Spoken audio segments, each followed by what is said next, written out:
Since I stopped posting videos on my channel, there was a really big problem going on with the Keidium device. If you're also familiar with my videos, I think you have noticed this too. There has been a gap of like 2 months or 3 without uploading new experiments on the channel. And here's where the problem was. Since I started building these devices that I've been sharing their schematics lately, the Keidium devices, which also have been replicated by some of my friends, I really didn't notice this biggest and effective impact nature has over my device.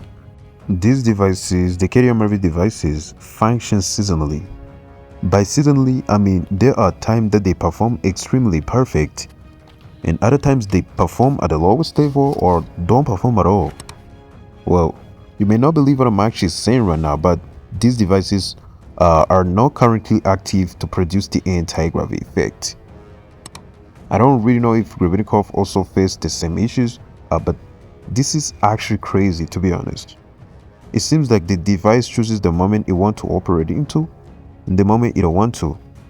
And that's kind of what I'm actually going through these days. I know it's tough, but I'm trying to figure out exactly how to fix this issue. I'm changing the voltages, frequencies, amps, and everything to see if I can make a change to this issue.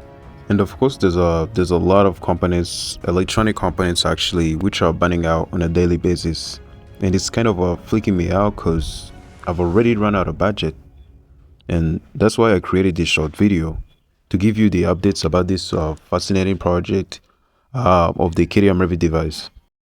To be honest, this is really crazy to me because I have 3 models at home which have different designs, but none of them is functioning at a time. So if you want to support this project, I would really appreciate that. Usually I don't really make this kind of videos asking for support on my YouTube, but at this point I think that's the best I can do right now. So if you'd like to support me, you can hit me up on my email. That'll be the best way to do it. So be safe. See you soon.